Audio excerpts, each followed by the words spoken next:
मित्रों, स्वागत है आप ज्ञान गंगा पाठ यूट्यूब चैनल में। आइए हम लोग देखते हैं हिंदी साहित्य के आधुनिक काल के से संबंधित कुछ महत्वपूर्ण लेखक और उनकी रचनाओं को। यहाँ हम लोग देखेंगे 50 से अधिक ऑब्जेक्टिव क्वेश्चन के माध्यम से प्रश्नों को। ये जो है हिंदी साहित्य के आधुनिक काल का द्वितीय भाग है। यदि प्रथम भाग आप लोगों ने नहीं देखा हो तो जा कर के चैनल से देख लीजिए। प्रथम भाग भी बहुत ही इम्पोर्टेंट है वो भी। और हम लोग शुरुआत करते हैं आगे की तरफ। जो मंजिलें उन्हीं को मिलती है जिनके सपनों में जान होती है, पंखों से कुछ नहीं होता, हौसलों से उड़ान होती है। यानी मंजिल पाना है तो अपने सपनों में जान डालनी होगी, और पंखों से कुछ नहीं होता। पंख दिखाने के लिए केवल होते हैं, उड़ान भरने के लिए क्या होनी चाहिए? हौसला होनी चाहिए। यदि आप लोगों को ये वीडियो अच्छी लगे तो लाइक, शेयर और सब्सक्राइब जरूर करें। चलिए, पहला हमारा प्रश्न है, निराला की बादल राग कविता का संबंध किससे है? प्रगतिवादी चेतना, प्रयोगवाद, प्रकृति चित्रण या आत्मानुभूति? तो इसका जो हमारा आंसर हो जाएगा, निराला की बादल राग जो कविता है, इसका जो संबंध है प्रगतिवादी चेतना से है। किससे है? प्रगतिवादी चेतना है से है। दूसरे क्वेश्चन की तरफ आगे बढ़ते हैं। केदारनाथ अग्रवाल किस धारा के कवि हैं? तो जो केदारनाथ अग्रवाल हैं वो प्रगतिवादी धारा के कवि हैं। किस धारा के कवि हैं? प्रगतिवादी धारा के कवि हैं। अगला क्वेश्चन है, नागार्जुन भाव अभाव एवं प्रादुर्भाव के कवि किसका कथन है? यानी नागार्जुन जो है भाव अभाव एवं प्रादुर्भाव के कवि हैं, ये किसका कथन है? तो जो ये कथन है, मैनेजर पांडे ने कहा है नागार्जुन को कि जो नागार्जुन है भाव अभाव एवं प्रादुर्भाव के कवि हैं। अगला जो क्वेश्चन है, फूल नहीं रंग बोलते, ये किसकी कृति है?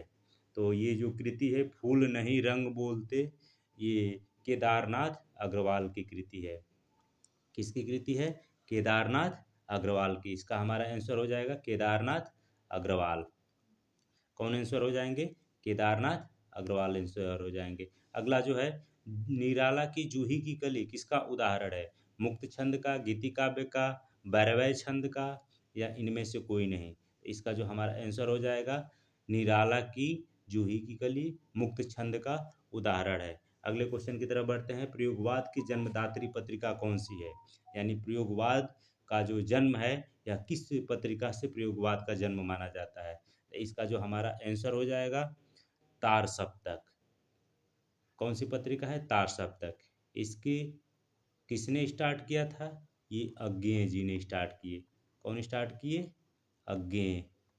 और अगला क्वेश्चन एक बन सकता है, अज्ञेय का पूरा नाम क्या है? सच्चिदानंद हीरानंद वात्स्यायन अज्ञेय।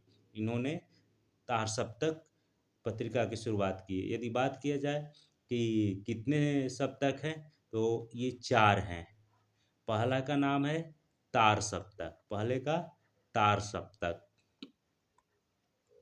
दूसरा है द्वितीय सप्तक, तीसरा है तृतीय सप्तक और चौथा है चतुर्थ सप्तक। इस प्रकार से ये कितने सप्तक हैं? 4।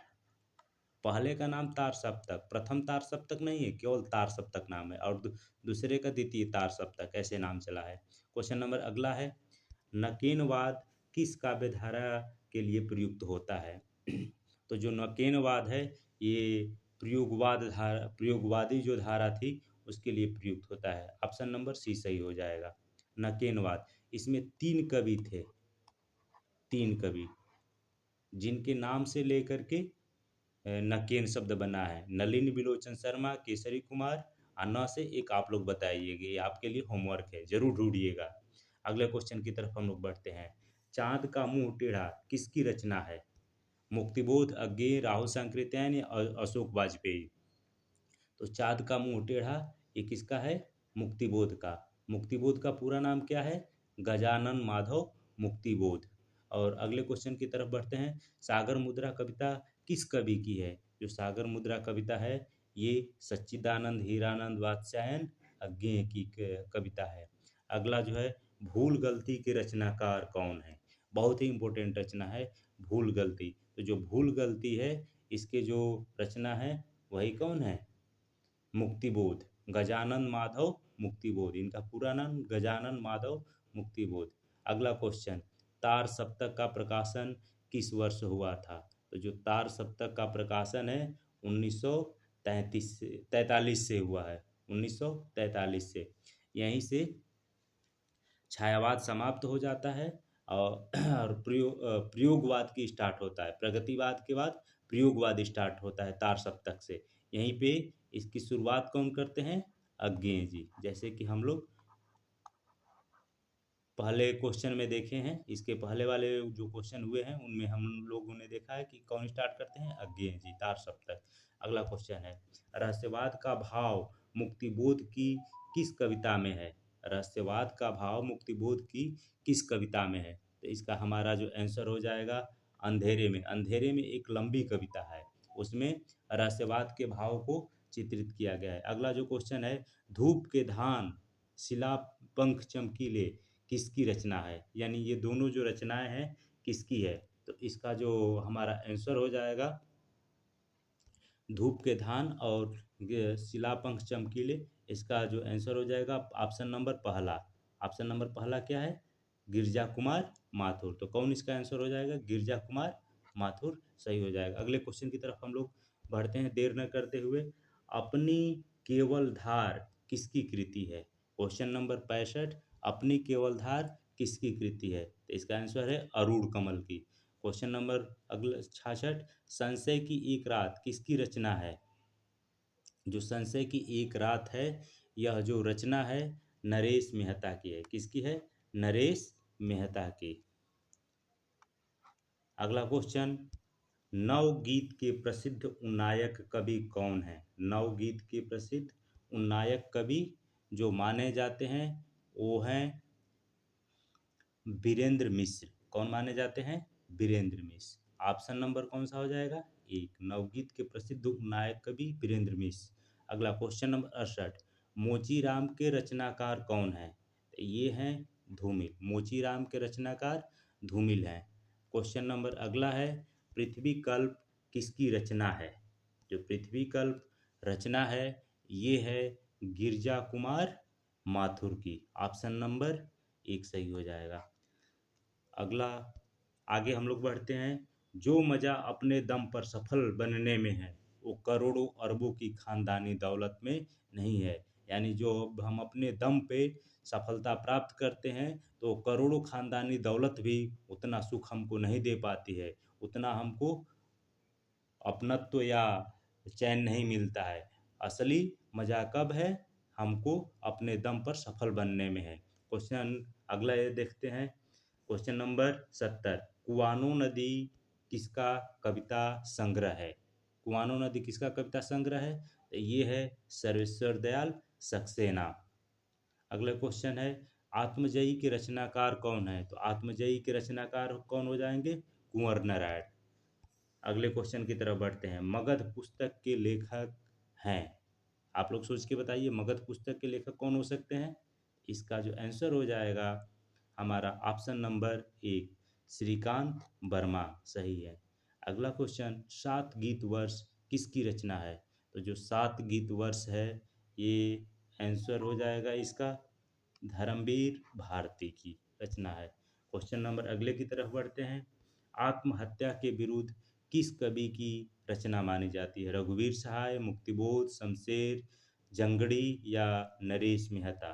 तो इसका जो हमारा आंसर हो जाएगा क्वेश्चन नंबर 74, आत्महत्या के विरुद्ध जो है रघुवीर सहाय की रचना है। संदर्भ के लेखक कौन है? तो जो संदर्भ के लेखक हैं डॉक्टर विनय।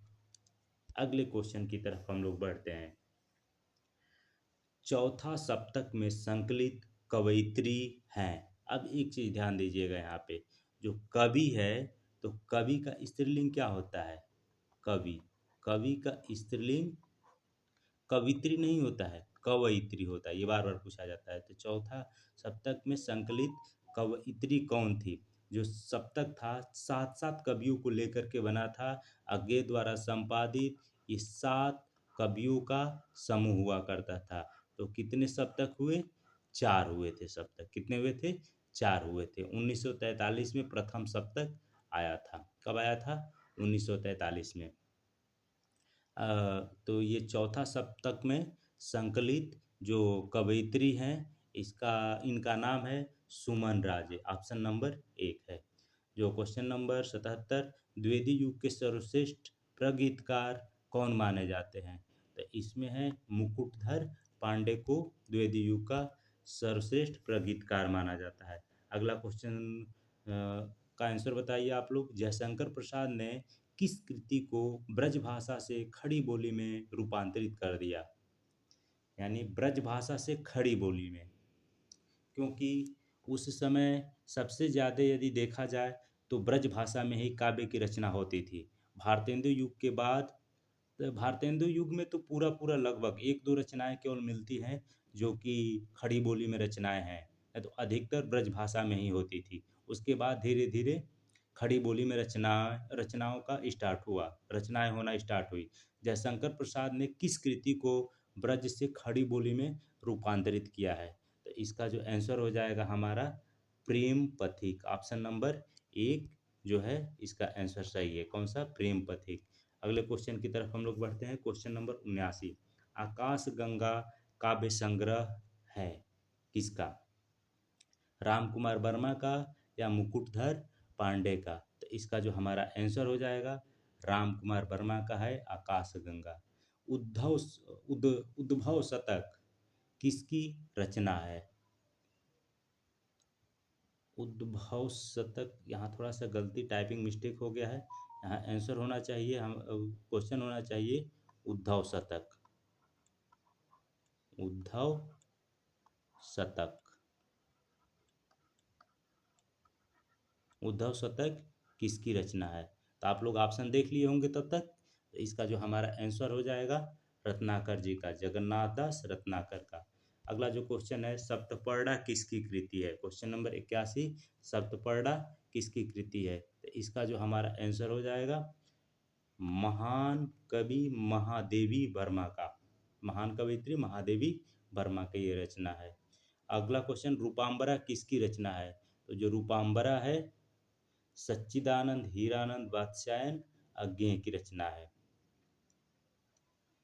अगले क्वेश्चन की तरफ बढ़ते हैं। भग्नदूत किसकी रचना है? भग्नदूत बहुत ही इंपॉर्टेंट रचना है। भग्नदूत जो है ये भी किसकी रचना है? सच्चिदानंद हीरानंद वात्स्यायन अज्ञेय की। पुष्प की अभिलाषा नामक प्रसिद्ध कविता किसकी है?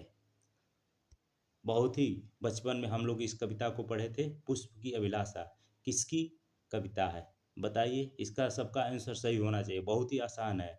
चाह नहीं मैं फूल चाह नहीं मैं,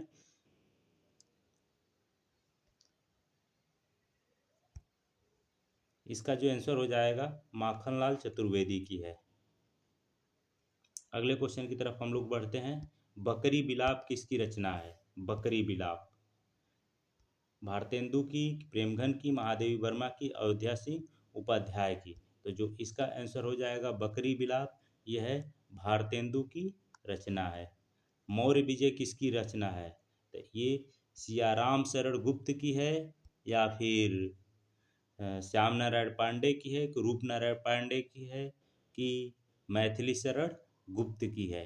क्वेश्चन नंबर 86, तो जो मौर्य विजय है ये है सियाराम शरण गुप्त की। ऑप्शन नंबर ए सही हो जाएगा। क्वेश्चन नंबर 87 की तरफ हम लोग बढ़ते हैं। तो क्वेश्चन नंबर 87 है, हृदय का मधुरस किसकी काव्य रचना है? क्वेश्चन नंबर 87, तो इसका जो आंसर है रामचंद्र शुक्ल की है, हृदय का मधुरस। क्वेश्चन नंबर 88 की तरफ हम लोग बढ़ते हैं। एकलव्य काव्य कृति के लेखक कौन है? एकलव्य काव्य कृति, क्वेश्चन नंबर 88 छूट गया, को इसको देख लेते हैं। दिनकर की किस कृति को आधुनिक युग का गीता कहा जाता है? ये तो बहुत आसान है। किसको कहा जाता है? कुरुक्षेत्र को। दिनकर की किस कृति को आधुनिक युग की गीता कहा जाता है? कुरुक्षेत्र को। आगे बढ़ते हैं। एकलव्य नामक काव्य कृति के लेखक कौन है? तो जो एकलव्य है इसके जो लेखक होंगे राम कुमार वर्मा जी हैं। कौन है? राम कुमार वर्मा। अगले क्वेश्चन की तरफ हम लोग बढ़ते हैं। साकेत की कथा का मुख्य संबंध किसके चरित्र विकास से जुड़ा हुआ है? जो साकेत है इसमें लक्ष्मण और उर्मिला के विषय में लिखा गया है। किसके विषय में? लक्ष्मण जी और उर्मिला के विषय में पूरी साकेत की रचना हुई है। अगला क्वेश्चन है क्वेश्चन नंबर 91। निराला की निम्नलिखित कविताओं में कौन लंबी कविता नहीं है? यानी कौन सी इनकी लंबी कविता नहीं है? भिक्षुक, कुकुरमुत्ता, सरोज स्मृति, राम की शक्ति पूजा। तो देख रहे हैं कि राम की शक्ति पूजा बहुत लंबी है। सरोज स्मृति भी उनकी पुत्री सरोज का जब डेथ होता है तो उस पे लिखते हैं, ये भी बहुत लंबी है। कुकुरमुत्ता भी है, बहुत लंबी है। जो भिक्षुक है ये लंबी कविता नहीं है। इस क्वेश्चन में क्या पूछा गया है? नहीं पूछा गया है, तो इसको हम लोग ध्यान देंगे। अगले क्वेश्चन की तरफ बढ़ते हैं। क्वेश्चन नंबर 92 जो है, त्रिलोचन शास्त्री की कविताएं हिंदी के अतिरिक्त किस उपभाषा में है? तो जो इसका आंसर हो जाएगा हमारा हो जाएगा, कौन सी भाषा होगी? अवधी। कवि त्रिलोचन का पूरा नाम, तो इनका पूरा नाम क्या है? वासुदेव सिंह। अगला क्वेश्चन जो है, पहाड़ पर लालटेन किसकी रचना है? पहाड़ पर लालटेन ये है मंगलेश डबराल की। मंगलोस नहीं होगा, यहाँ पे क्या होगा? मंगलेश डबराल। यहाँ पे ई की मात्रा है केवल, ओ की नहीं है। अगला क्वेश्चन, रात में हारमोनियम काव्य संग्रह किसका है? तो जो रात में हारमोनियम है ये है उदय प्रकाश की। किसका है?